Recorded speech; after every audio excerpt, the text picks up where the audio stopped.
मेरे चैनल ज्ञानवर्धन में आपका एक बार फिर से स्वागत है। आज हम उस शख्स के बारे में बात करेंगे जो आज़ादी के समय सबसे अमीर आदमी था भारत का। उसके घर में हीरे मोती बिखरे रहते थे, लेकिन आज उसका कोई नाम लेवा भी नहीं बचा है। हम बात कर रहे हैं निज़ाम ऑफ हैदराबाद। 77 साल पहले निज़ाम की कुल दौलत करीब 17.5 लाख करोड़ रुपए आंकी गई थी।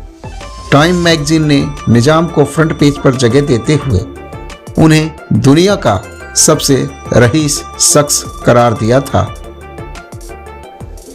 आज़ादी के वक्त यानी साल 1947 में हैदराबाद के निज़ाम नवाब मीर उस्मान खली। आज़ादी के वक्त यानी साल 1947 में हैदराबाद के निज़ाम नवाब मीर उस्मान अली खान न सिर्फ भारत के बल्कि दुनिया के सबसे अमीर शख्स माने जाते थे। 77 साल पहले निज़ाम की कुल दौलत करीब 17.5 लाख करोड़ रुपए आंकी गई थी। मशहूर इतिहासकार डोमिनिक लॉपियर और लैरिस कॉलिंस अपनी चर्चित किताब फ्रीडम एट मिडनाइट में लिखते हैं कि हैदराबाद के निज़ाम के पास आज़ादी के वक्त 20 लाख पाउंड से ज़्यादा की तो नगद रकम रही होगी। निज़ाम के महल में बंडल के बंडल नोट अखबार में लपेटकर दूछत्ती में रखे रहते थे। पेपर वेट की तरह यूज करते थे। जैकब हीरा मशहूर टाइम मैगजीन ने फरवरी 1937 के अंक में निज़ाम को फ्रंट पेज पर जगह देते हुए उन्हें दुनिया का सबसे रईस शख्स करार दिया था।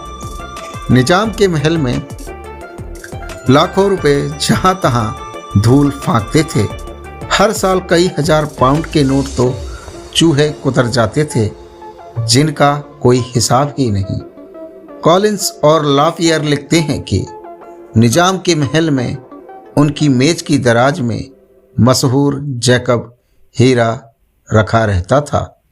यह बेशकीमती हीरा नींबू के बराबर था और 280 कैरेट का था, लेकिन निज़ाम इस हीरे को पेपर वेट की तरह इस्तेमाल करते थे। महल में बिखरे रहते थे हीरे मोती।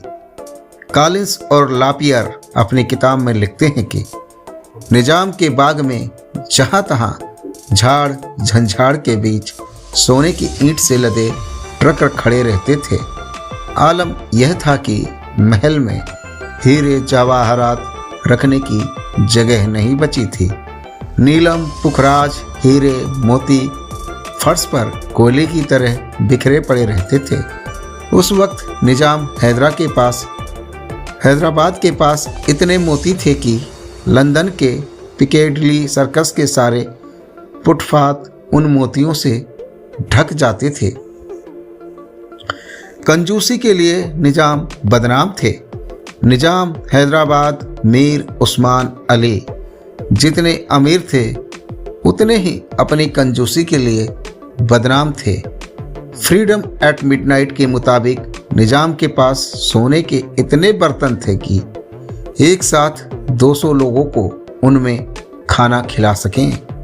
लेकिन उनकी कंजूसी का आलम यह था कि खुद टीन के बर्तन में खाना खाए करते थे।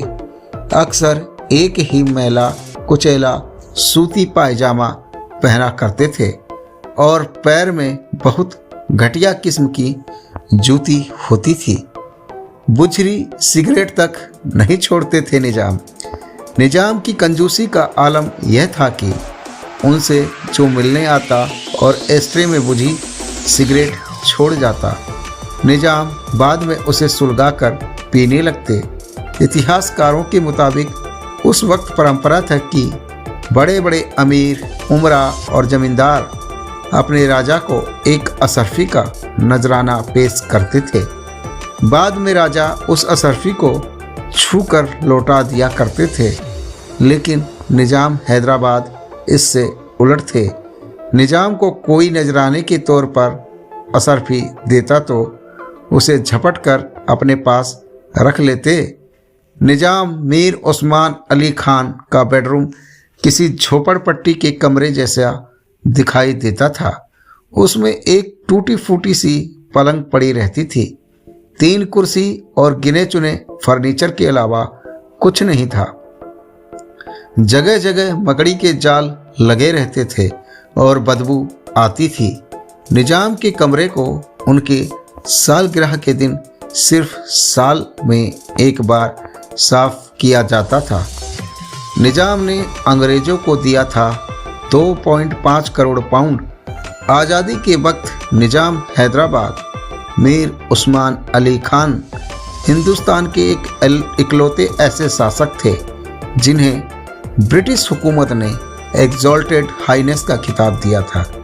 अंग्रेज़ों ने निजाम को यह खिताब इसलिए दिया था क्योंकि उन्होंने पहले विश्व युद्ध यानी फर्स्ट वर्ल्ड वॉर में ब्रिटिश हुकूमत के युद्ध कोष में 2.5 करोड़ पाउंड की रकम दी थी।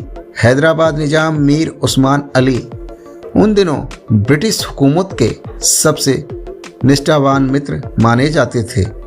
निजाम हैदराबाद को अफीम की लत थी। हमेशा एक डर सताता था कि कोई उन्हें जहर देकर मार देगा और उनकी दौलत कब्जा लेगा। 5.25 फीट लंबे निजाम हमेशा सुपारी चबाया करते थे और उनके दांत लगभग सड़ चुके थे। कॉलिंस और लापियर लिखते हैं कि निजाम जहाँ कहीं जाते अपने साथ एक खाना चखने वाला लेकर जाते थे। पहले वह खाना चखता, इसके बाद ही निजाम उसे हाथ लगाते। निजाम की डाइट फिक्स थी। इसमें मलाई, मिठाई, फल, सुपारी और अफीम शामिल थी। निजाम अफीम के लती थे और हर दिन एक प्याली अफीम पिए बगैर उन्हें नींद नहीं आती थी। धन्यवाद आपका वीडियो के अंत तक बने रहने के लिए। इसी प्रकार की अन्य और वीडियो प्राप्त करने के लिए चैनल को सब्सक्राइब जरूर करें। धन्यवाद।